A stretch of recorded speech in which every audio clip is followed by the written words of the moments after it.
Hello friends, good day to all of you. मैं Manoj Mishra completion point पे आप सबका स्वागत करता हूँ। मित्रों, आज हम एक वीडियो बनाने का सोचे हैं कि जिससे साइकोलॉजी प्रैक्टिकल के समय जो वाइवा के दौरान प्रश्न पूछे जाते हैं, तो उस प्रश्नों के क्रम में और सारे टेस्ट और एक्सपेरिमेंट, जो 3 टेस्ट और 3 एक्सपेरिमेंट हैं साइकोलॉजी प्रैक्टिकल के अंतर्गत, तो उन सबका एक कॉन्सेप्ट बेस्ड वीडियो है ये, जिसको हम लोग इस क्रम में देखते हैं, जिसमें इम्पोर्टेंट क्वेश्चन भी हैं और उसका एक कॉन्सेप्ट भी है। तो आइए हम लोग आगे बढ़ते हैं। इस शेयर स्क्रीन के द्वारा हम इसको देखते हैं।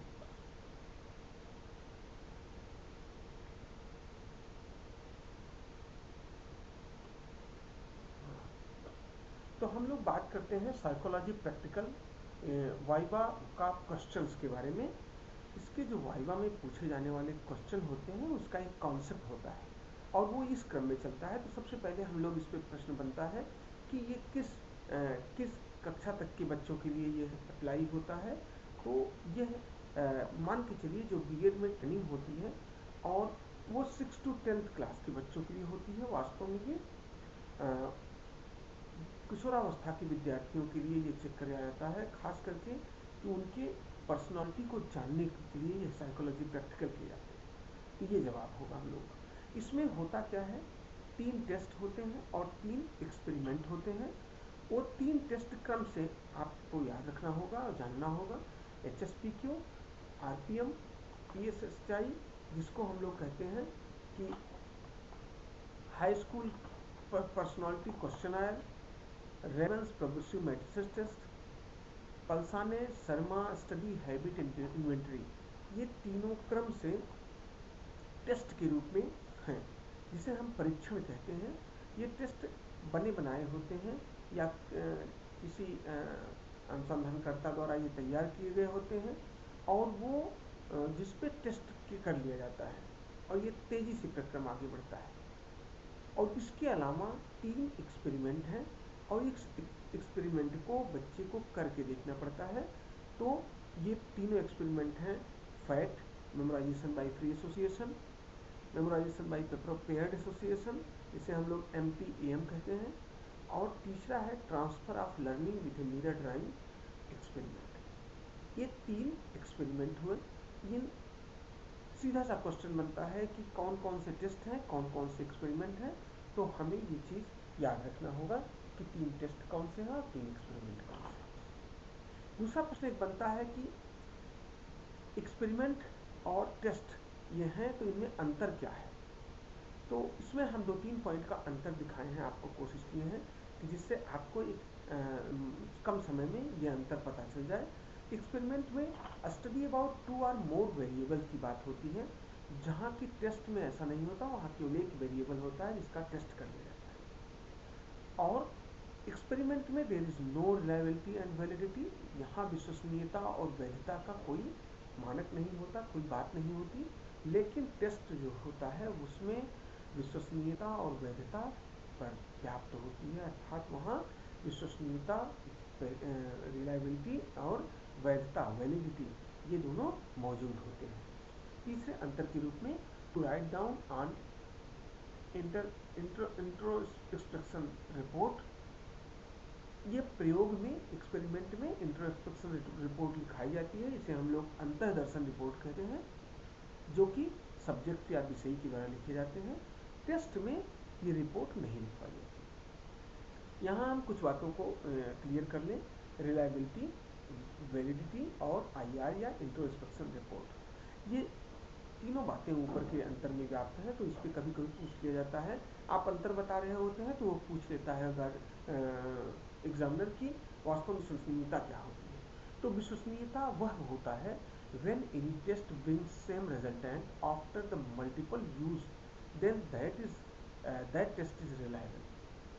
यदि कोई परीक्षण बार बार वही एक रिजल्टेंट ले आता है, वही एक परिणाम लाता है, तो हम कहेंगे कि यह जो टूल है या टेस्ट है, यह विश्वसनीय है। इसी तरह वैधता के लिए कहा जाता है when a test measures only that things for which it is made, then this test is valid test। यदि कोई ऐसा परीक्षण जो उसी चीज को मापता है जिसके लिए वह निर्मित होता है तो उसे वैध परीक्षण कहते हैं। ठीक। और तीसरा जानने के लिए अंतर्दर्शन रिपोर्ट है। अंतर्दर्शन रिपोर्ट किसी भी कार्य को करते समय होने वाली अनुभूतियों का लेखा जोखा होता है। आप सीधे तौर उत्तर कह सकते हैं, जैसे प्रश्न किया कि यह अंतर्दर्शन रिपोर्ट क्या होती है, किससे लिखवाई जाती है, तो यह विषयी के द्वारा लिखवाई जाती है और यह किसी भी कार्य को करते समय होने वाली अनुभूतियों या फीलिंग्स का लेखा जोखा होता है। Experience and feelings during any work or experiment is called as introspection report. आइए हम लोग अब एक एक करके इन टेस्ट के बारे में पहले देखते हैं, फिर एक्सपेरिमेंट के बारे में देखते हैं। तो हम सबसे पहले HSPQ में, HSPQ जो एक परीक्षण है आरबी कैटल द्वारा निर्मित, इसके प्रमुख प्रश्नों के बारे में हम लोग देखते हैं और साथ में हम लोग एक कॉन्सेप्ट भी इसका लेके चलेंगे। तो व्यक्तित्व क्या है, प्रश्न अगर पूछा जाए इससे, व्हाट इज पर्सनालिटी, तो पर्सनालिटी क्या है, unification of traits, physical, vocal, behavioural, शारीरिक गठन, वेशभूषा एवं कार्य व्यवहार जैसे गुणों का संयोजन ही पर्सनालिटी है। आप जैसे व्यक्तित्व high school question personality questionnaire जो कहे आप, तो उसमें पर्सनालिटी पूछ सकते हैं कि पर्सनालिटी क्या है। आप सीधा जवाब इसका दे सकते हैं, शारीरिक गठन, वेशभूषा एवं कार्य व्यवहार जैसे गुणों का संयोजन, unification of traits in which physical, vocal और behavioural terms are present. HSPQ का फुल फॉर्म पूछा जा सकता है, हाई स्कूल पर्सनालिटी क्वेश्चन है। HSPQ test framed by RB Cattell द्वारा। गिव एक डेफिनेशन ऑफ पर्सनालिटी, अगर कोई डेफिनेशन पूछ लिया जाए पर्सनालिटी का, तो यहाँ हमने एक पर्सनालिटी की परिभाषा GW आल्पोर्ट महोदय द्वारा, जो बहुत ही जानी मानी परिभाषा है, उसको लिखा हूँ। Personality is the dynamic organisation within the individual of those psychophysical systems that determine his unique adjustment to his environment। व्यक्तित्व व्यक्ति के अंदर वो मनोशारीरिक गुणों का गत्यात्मक संगठन है जो वातावरण के साथ उसका एक अनूठा समायोजन स्थापित करते हैं। How many factors are measures in this test, there is 14 factors are measures in this test. Next पूछा जा सकता है, how many viewpoints of personality types, पर व्यक्तित्व मापने की कितने दृष्टिकोणों को अपनाया गया है, तो वहाँ आप बता सकते हैं कि देयर आर 4 मेजर्स या viewpoint to measure personality. सबसे पहला दृष्टिकोण है जिसे हम लोग कॉन्स्टिट्यूशनल व्यू पॉइंट कहते हैं, शरीर रचना दृष्टिकोण से कहते हैं, जिसको सबसे पहले 1925 में क्रैचर महोदय ने दिया है। उन्होंने इसको बांटा है लंबकाय, एस्थेनिक, सुडोलकाय, एथलेटिक, गोलकाय, पिकनिक। ये क्रैचर महोदय ने बांटा है शरीर रचना दृष्टिकोण से। इसी को बाद में 1942 में सेल्डन महोदय ने लंबाकार, आयताकार, गोलाकार के रूप में। यहाँ पूछा जाता है कि बाय द शरीर रचना दृष्टिकोण को किसने दिया, तो क्रैचर महोदय ने दिया। उसके कौन कौन से रूप हैं, तो लंबकाय, सुडोलकाय, गोलकाय आप कह सकते हैं। इसी को सेल्डन महोदय ने लंबाकार, आयताकार और गोलाकार कहा। इसे हम लोग एंडोमार्फिक, मिजोमार्फिक और एक्टोमार्फिक। नेक्स्ट सोशल व्यू पॉइंट पे इसे जुंग महोदय ने दिया, जो जर्मन के मनोवैज्ञानिक थे। इन्होंने सामाजिक दृष्टिकोण को दिया। सामाजिक में इंट्रोवर्ट, एक्सट्रोवर्ट और एम्बिवर्ट, 3 नामों के तहत इन्होंने सामाजिक दृष्टिकोण पे पर्सनालिटी को बांटा है कि कुछ लोग अंतर्मुखी होते हैं, कुछ लोग बहिर्मुखी होते हैं, कुछ लोग बहिर्मुखी होते हैं। तो सीधे प्रश्न बनता है कि जुंग महोदय ने सामाजिक दृष्टिकोण से पर्सनालिटी को कितने भागों में बांटा है, तो 3 भागों में बांटा है। और उनके नाम पूछ लिए जाए, 2000 अंतर्मुखी, बहिर्मुखी, उभयमुखी। अब यहाँ वैल्यू व्यू पॉइंट से देखते हैं, मूल्य दृष्टिकोण से अगर हम बात करें तो इसको स्प्रेंगर महोदय ने बांटा था 6 भागों में। पहला है सैद्धांतिक, थ्योरेटिकल, दूसरा है आर्थिक, इकोनॉमिकल, तीसरा है धार्मिक, रिलीजियस, राजनीतिक, पॉलिटिकल, सामाजिक, सोशल, कलात्मक, एस्थेटिक्स। भारतीय दृष्टिकोण से भी पर्सनालिटी को बांटा गया है इंडियन व्यू पॉइंट से, सात्विकी, राजसी और तामसिक, इन 3 भागों में इसको बांटा गया। यहाँ हम लोग बात करते हैं कुछ पर्सनालिटी या व्यक्तित्व की कुछ सिद्धांत हैं। कभी कभी सीधे सिद्धांतों को पूछ लिया जाता है कि कुछ सिद्धांतों के नाम बताइए। तो फ्रायड का मनोविश्लेषणात्मक सिद्धांत, शरीर रचना सिद्धांत, आल्पोर्ट का सेगुण सिद्धांत, कैटल का सील गुण सिद्धांत, मैस्लो का मानवतावादी सिद्धांत, मुरे का नीड थ्योरी सिद्धांत, रोजर्स का फेनोमेनोलॉजिकल थ्योरी, आइजन का जैविक सील गुण सिद्धांत, एरिक्सन का मनोसामाजिक सिद्धांत। कुछ सिद्धांत हैं जिनको पर्सनालिटी में यूज किया जाता है। यहाँ एक प्रश्न सीधे बनता है कि ये ट्रेट्स क्या होते हैं जो कि जिनका हम मापन करते हैं, वो सील गुण क्या होते हैं। तो सील गुण की परिभाषा यहाँ नीचे एक शब्द में इसको रखा गया, एक वाक्य में, वे गुण जो किन्हीं परिस्थिति में परिवर्तित नहीं होता, virtues that are not changes in any condition. Example, kindness, anger, kindness are heartily good person. ये चीज़ें होती हैं जो सील गुण के रूप में मौजूद होती हैं। इनको आरबी कटल has divided traits in two groups, सतही सील गुण, सरफेस ट्रेट्स, और स्रोत या मूल सील गुण या सोर्स आर फंडामेंटल ट्रेट्स। इसी को GW Allport has divided into group, general या सामान्य, इंडिविजुअल या व्यक्तिगत। इन ट्रेट्स को इन्होंने बांटा है। अब व्यक्तित्व मापन की कुछ विधियां हैं, मेथड्स ऑफ पर्सनालिटी मेजरमेंट में। तो इसकी दो विधियां हैं, एक प्रक्षेपी या प्रक्षेपी, जो प्रोजेक्टिव और नॉन प्रोजेक्टिव में बांटते हैं। प्रक्षेपी विधियां बहुत इस्तेमाल होती हैं, इनको ज़्यादा महत्ता मिलती है। अप्रक्षेपी विधियां दो तरह की होती हैं, एक सब्जेक्टिव मेथड और दूसरा ऑब्जेक्टिव मेथड। सब्जेक्टिव को हम आत्मनिष्ठ कहते हैं और वस्तुनिष्ठ ऑब्जेक्टिव को कहते हैं। प्रक्षेपी विधियों में एसोसिएशन, साहचर्य, construction, completion, ordering, compression techniques, ये कुछ टेक्निक होती हैं। इनको आपको हल्का फुल्का जानता रहना है कि सबसे बड़ी बात प्रक्षेपी और अप्रक्षेपी को जानना है, और प्रक्षेपी को ज़्यादा उपयोग में लिया जाता है। HSP को साइकोप्रैक्टिकल के एक कॉन्सेप्ट के रूप में हम यहाँ पॉइंट्स में बताना चाहें कि यहाँ 142 क्वेश्चन आइटम होते हैं, उनको 35 मिनट में करना होता है, और स्टेंसिल की सहायता से स्टार के साथ मिलान करके हम उनको मापन करते हैं, उनकी वैल्यूज़ का देखते हैं, और उन उत्तरों के मिलान के बाद उत्तर पत्रक में राय स्कोर को कॉलम में लिखते हैं एक 14 फैक्टर के रूप में, और राय स्कोर के मान के आधार पर हम सप्लीमेंट ऑफ नाम की सहायता से उसका स्टेन स्कोर निकालते हैं। यह साइंस और आर्ट ग्रुप के स्टूडेंटों के लिए अलग अलग होता है। सप्लीमेंट ऑफ नाम्स साइंस का अलग, आर्ट का अलग, उसी के आधार पे स्टेन स्कोर निकालते हैं। स्टेन स्कोर के आधार पे हम ग्राफ बनाते हैं, और उस ग्राफ के आधार पे सील गुणों की व्याख्या करते हैं। साथ में इसमें लीडरशिप पोटेंशियल ऑफ सब्जेक्ट, विषय की नेतृत्व क्षमता, और विषय की क्रिएटिविटी पोटेंशियल, सृजनात्मक क्षमता को भी हम निकालते हैं। इसका ये सूत्र है, आपको सूत्र ध्यान में रखना है। सबसे पहले है नेतृत्व क्षमता, जिसे लीडरशिप पोटेंशियल कहते हैं। इसमें 11 कारकों का इस्तेमाल होता है, क्योंकि टोटल तो 14 फैक्टर को हम लोग वहाँ देखें, इनमें से 11 कारकों को हम यहाँ निकालते हैं और -2.2 कर देते हैं, और जो इनके सामने मान होते हैं उन मानों को हम लोग वेट कांस्टेंट कहते हैं। और इस वेट कांस्टेंट के साथ ही क्रिएटिविटी इंडेक्स स्कोर पोटेंशियल भी होता है। इसमें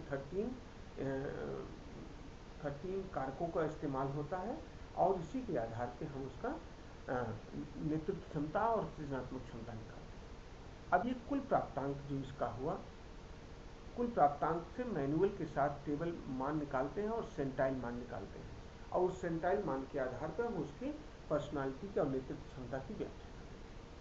इस प्रकार हम लोगों ने देखा साइकोलॉजी जो प्रैक्टिकल होता है, इसमें HSPQ पहला टेस्ट है, उसके बारे में आने वाले संभावित क्वेश्चन और उसके कॉन्सेप्ट। अब हम लोग बात करते हैं साइकोलॉजी प्रैक्टिकल के दूसरे परीक्षण में Raven's standard progressive matrices test होता है। Raven's standard progressive matrices test एक नॉन वर्बल टेस्ट कहा जाता है। इसे हम असांस्कृतिक परीक्षण कहते हैं, जिसे 1938 में JC रेवन महोदय ने दिया था, खोजा था, और इसके आधार पर यहाँ बात होती है। तो प्रयोग और परीक्षण में जैसे प्रश्न इससे संबंधित प्रश्नों की हम चर्चा कर लेते हैं, और फिर इसके थोड़े से कॉन्सेप्ट में चलेंगे। तो हिंदी में हमने लिखा है, आप अंग्रेजी में इसे बना सकते हैं और देख सकते हैं। और प्रयोग और परीक्षण में क्या अंतर है, what is the difference between experiment and test, इसकी पहले हम लोगों ने चर्चा कर चुका है इस पर। दूसरा है बुद्धि एक की एक सार्वभौमिक परिभाषा दीजिए। तो बैचलर महोदय ने एक परिभाषा दिया है बुद्धि की बहुत अच्छी से, आप उसे याद कर लीजिएगा किताब से देख के। ऐसे भी परिभाषा, ऐसे प्रश्न पूछ ले जाते हैं। बुद्धि के 3 प्रकार किसने और कौन कौन दिए, तो 3 प्रकार थानडाइक महोदय ने दिया, मूर्त, अमूर्त और सामाजिक। तो ये 3 प्रकारों में उन्होंने बांटा था। तीसरा अगला प्रश्न है, प्रथम बुद्धि परीक्षण किसके द्वारा और कब किया गया? तो 1905 में अल्फ्रेड बिने महोदय द्वारा प्रथम बुद्धि परीक्षण बनाया गया है, निर्मित किया गया।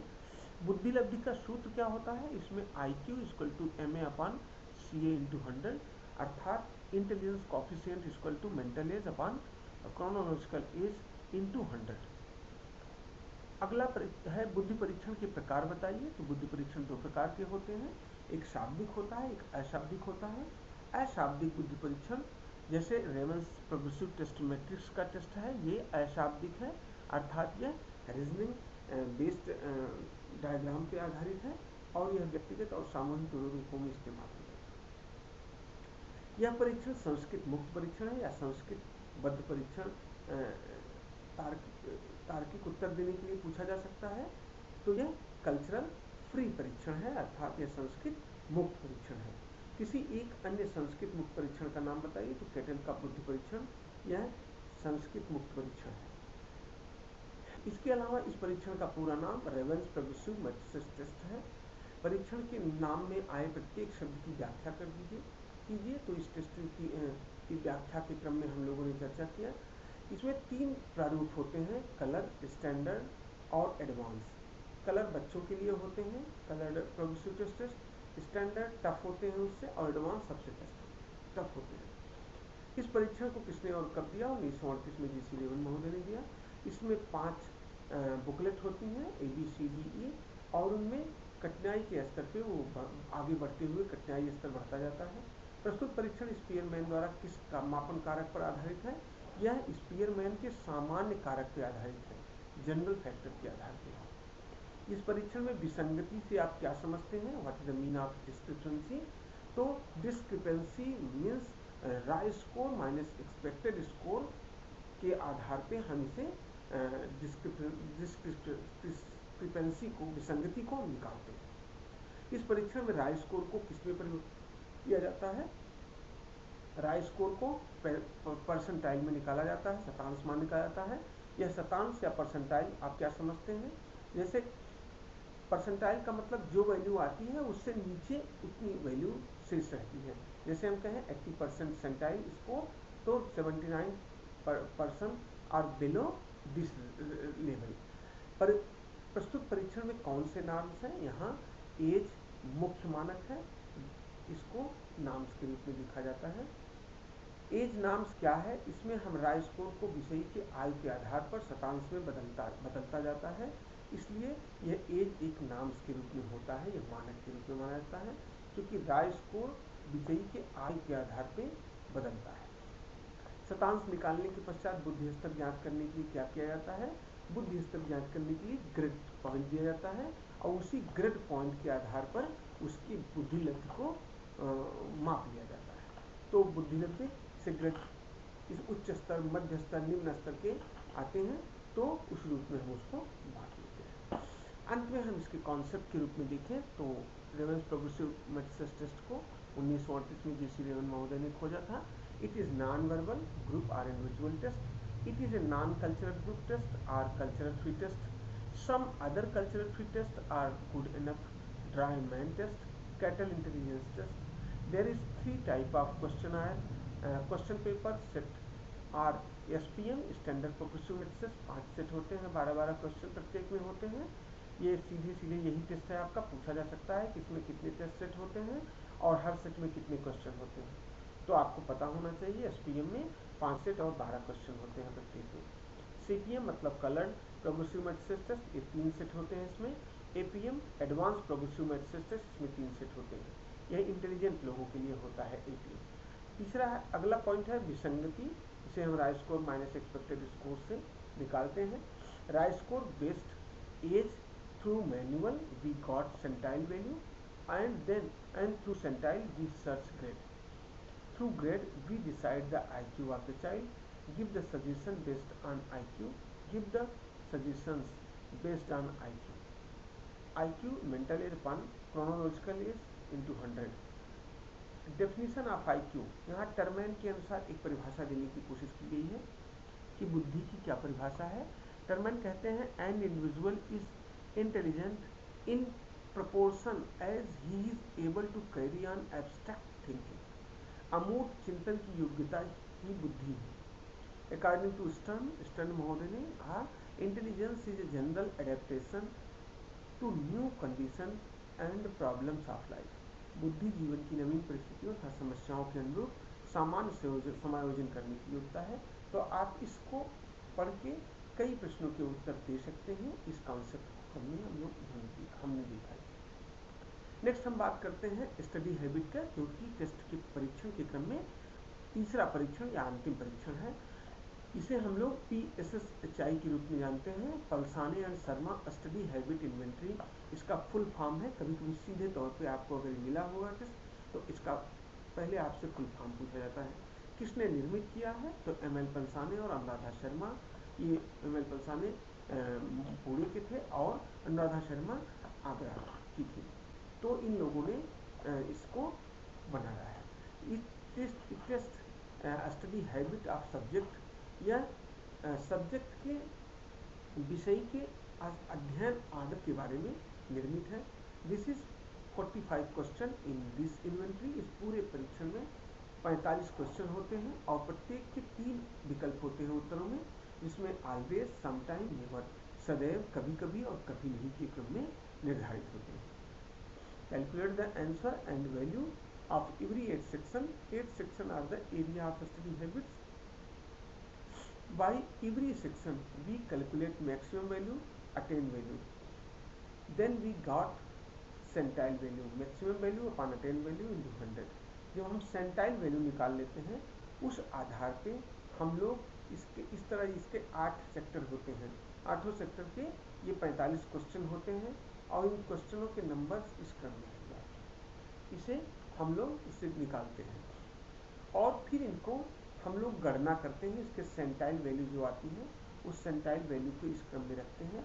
तो Q1 या जो लोअर लेवल होता है इसका, मीडियम लेवल होता है और Q3 हाई लेवल होता है।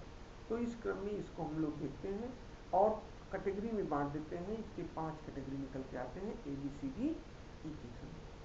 और फिर आगे हम लोग by the percentile value we describe the study habits to the parameter of it, और इस पैरामीटर के आधार पे हम ABCD का ग्रेड देते हैं। In above 8 sector in which low value has attend, then we suggest to enhance और uplift the study habit of that sector. जिस भी सेक्टर का, इन 5 सेक्टर में जिस भी सेक्टर की वैल्यू या ग्रेड पॉइंट कम आता है, उसमें हम लोग विषय को अध्ययन आदतों में बदलाव लाने, सुधार लाने की बात करते हैं और समझाते हैं। अगर किसी भी सेक्टर में जो भी वैल्यू कम आती है अगर, तो उसको हम लोग समझाते हैं। अगर अच्छी स्थिति में बनती है तो उसको हम लोग आगे बढ़ाते हैं। इस प्रकार हम लोगों ने 3 परीक्षणों के क्रम में देखा कि कौन कौन से ऐसे टेस्ट हैं सिलेबस में। तो उसमें हम लोगों ने HSPQ और स्टैंडर्ड प्रोग्रेसिव मेट्रिसेस बुद्धि परीक्षण के लिए और अध्ययन आदतों के लिए हम लोगों ने Palsane and Sharma study habit inventory के रूप में देखा। अब हम लोग एक्सपेरिमेंट पे आते हैं। तो 3 एक्सपेरिमेंट आपके सिलेबस में है। सबसे पहला है फ्री एसोसिएशन टेस्ट। इसके साथ टेस्ट लगा हुआ है, बट दिस इज एक्सपेरिमेंट। ये कभी कभी कोई एग्जामिनर पूछ लेता है तो ये क्वेश्चन सीधा सा बनता है कि ये तो टेस्ट कहा कह रहे हैं आप, लेकिन ये एक्सपेरिमेंट है। क्यों, किस परिप्रेक्ष्य में एक्सपेरिमेंट है, आप हमें बताएं। तो वहाँ आप एक्सपेरिमेंट के बारे में बताइएगा कि यहाँ परिकल्पना बनती है, 2 वेरिएबल्स होते हैं, इसलिए ये एक्सपेरिमेंट है। ऐसा उत्तर आपका होगा। तो दूसरा प्रश्न अगर पूछा जाता है सबसे पहले कि साहचर्य से आप क्या समझते हैं, what do you mean by association, तो सीधा सा प्रश्न बनता है इसके लिए कि एसोसिएशन क्या है, साहचर्य को हम क्या कहते हैं। 2 या 2 से अधिक विचारों का संयोजन ही साहचर्य है। इसके उत्तर के रूप में आप कह सकते हैं the association and the combination of 2 or more thoughts is association. आप सीधे कह सकते हैं 2 या 2 से अधिक विचारों का संयोजन ही साहचर्य है। साहचर्य कितने प्रकार के होते हैं? तो 2 प्रकार के होते हैं। नियमित साहचर्य, जिसे हम लोग कॉन्टिन्यूस या रेगुलर एसोसिएशन कहते हैं, और दूसरा होता है फ्री एसोसिएशन, जिसे हम लोग स्वतंत्र साहचर्य कहते हैं। साहचर्य के नियमों को प्रमुखतः कितने भागों में बांटा गया है? तो इसके 2 भागों में बांटा जाता है साहचर्य के नियमों को, प्राथमिक नियम और द्वितीयक नियम। गौण नियम जिसे हम लोग कहते हैं। प्राथमिक नियम में समानता का नियम, law of equality, law of contrast and law of continuity, जिसे हम लोग समानता का नियम, विषमता का नियम और समीपता का नियम कहते हैं। समीपता का नियम दो कारकों पर निर्भर करता है। वो कालगत भी हो सकते हैं, स्थानगत भी होते हैं, अर्थात वो टाइम बाउंड भी हो सकते हैं और रीजनल बाउंड भी हो सकते हैं। आगे हम लोग बात करें साक्षरता के गौण नियमों के बारे में, जिसमें प्रमुख रूप से 4 सेकेंडरी लॉज हैं। प्राथमिक नियम, नवीनता का नियम, बारंबारता का नियम, मनोभावों का नियम, primary law of efficiency, law of frequency and law of uniqueness. इस क्रम में हम लोगों ने देखा। अगला प्रश्न भी हो सकता है, what is the aim of FAT. Aim of FAT वास्तव में फ्री एसोसिएशन टेस्ट का उद्देश्य क्या है? इसके दो उद्देश्य हैं प्रमुख रूप से, टू रिकॉग्नाइज रूल्स और मेथड्स ऑफ कि किस उसमें कौन सा, उन परीक्षण में उस साहचर्य में कौन सा नियम लागू हो रहा है, इसको देखा जाता है। इसके द्वारा जैसे जो भी जवाब ऊपरी रूप से दे रहा है, उस ऊपरी रूप के जवाब में कौन सा अंततः में भाव छिपा है, कौन सा नियम छिपा है, समीपता का नियम कि विषमता का नियम कि समानता का नियम, वो भाव उसमें देखा जाता है कि टू रिकॉग्नाइज रूल और method of association. Next, to study about the characteristic of personality, व्यक्तित्व की विशेषताओं के बारे में जानकारी। अगला है, what is the average reaction time. तो average reaction time total time upon 100 से हम लोग निकाल लेते हैं, जैसे कि हम लोग प्रक्रिया काल एक पॉइंट में देखते हैं कि कितने पॉइंट कितने सेकंड में उसने प्रक्रिया किया, उन नियमों के अनुसार उत्तर देने में उन 100 प्रश्नों का।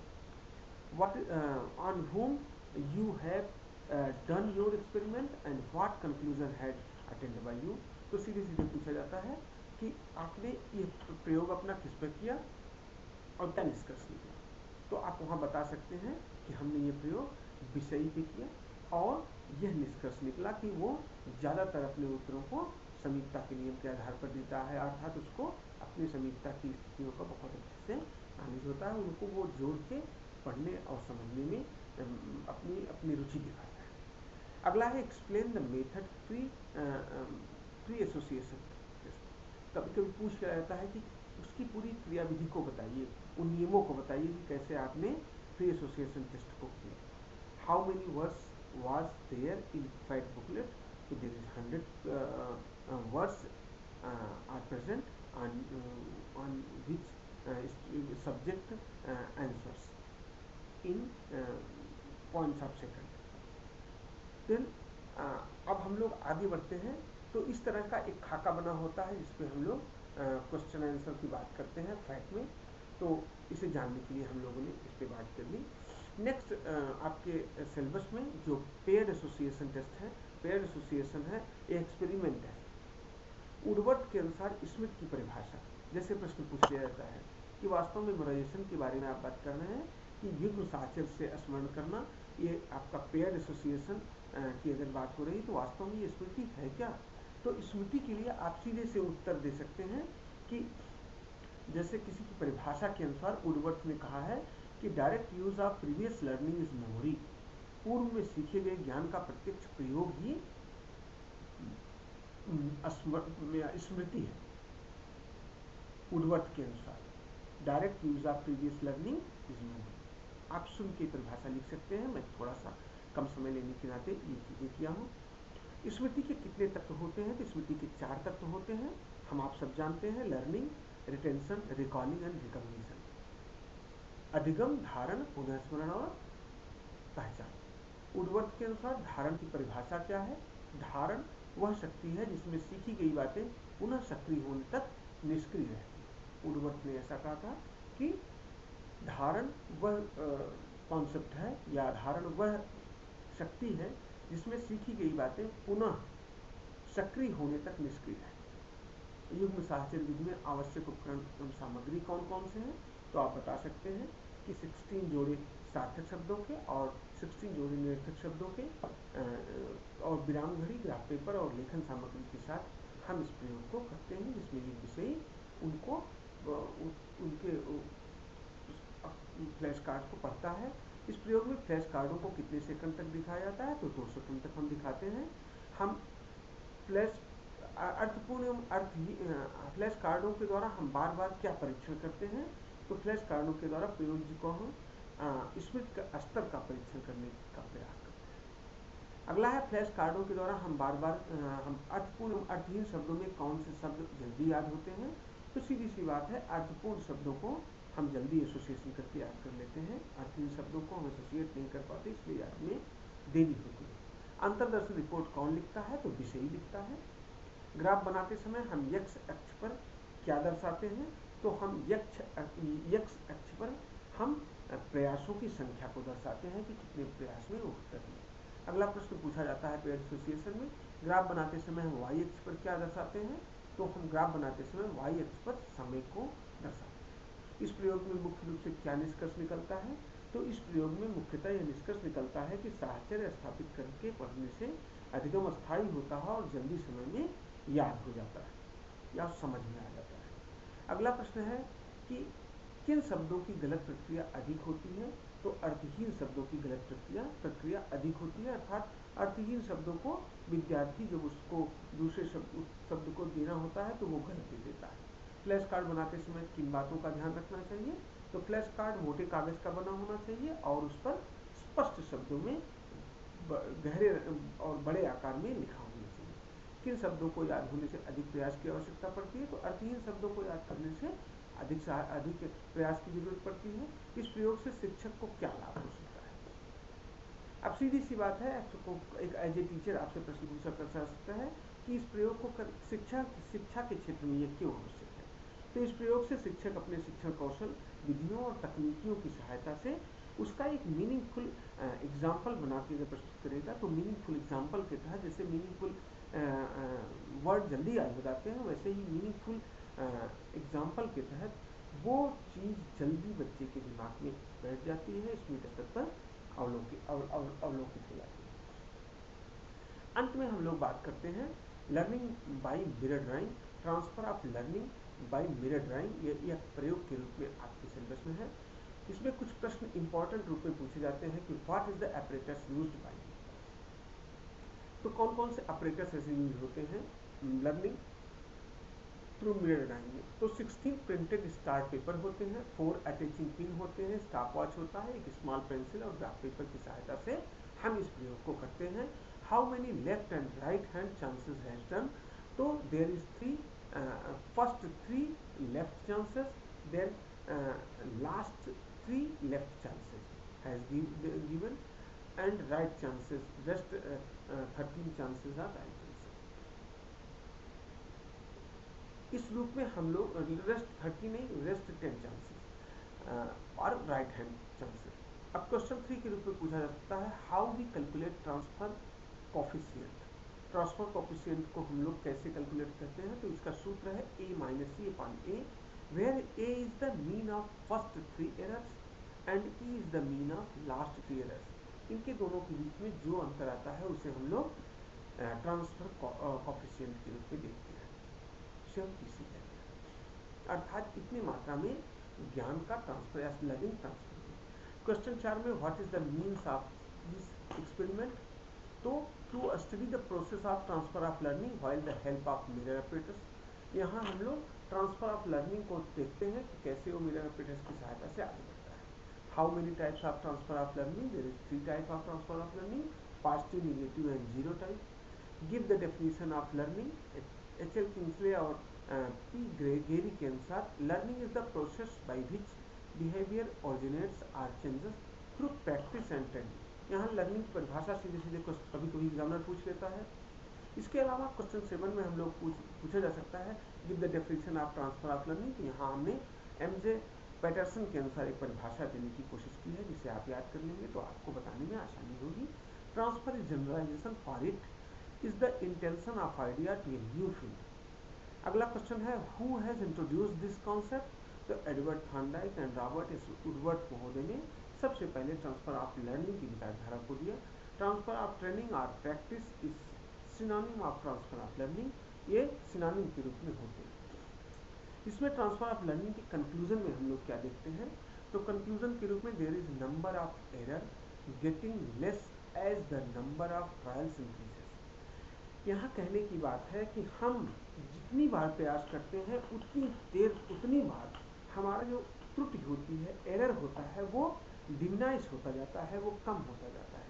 अर्थात हम विद्यार्थी को अगर प्रयास करने या किसी चीज़ को बार बार करके सीखने या बार बार याद करके दोहरान करके उसको पढ़ने के लिए कहा जाए और वो उसके प्रति आगे बढ़े, तो ये कहा जाता है कि उसके एरर कम हो जाते हैं और वो चीज़ें उसको जल्दी आसानी से सीख में हो जाती है। ये कंक्लूजन के रूप में निकलता है। इससे सजेशन भी है, फ्रॉम दिस एक्सपेरिमेंट सब्जेक्ट में improve his her concentration towards learning with trials and practices. यहाँ ये सजेशन दिया जाता है कि विद्यार्थी या विषयी अपने अपने ध्यान आकर्षण को, अपने ध्यान को एक बिंदु पर अपने प्रयासों पर केंद्रित करके बहुत अच्छे से चीज़ों को सीख सकता है, बता सकता है और आगे उसके बारे में जानकारी दे सकता है। तो इस प्रकार हम लोगों ने, thank you students, thank you guys, we complete this psychological practical important questions which are generally asked by the examiner during the psychology viva।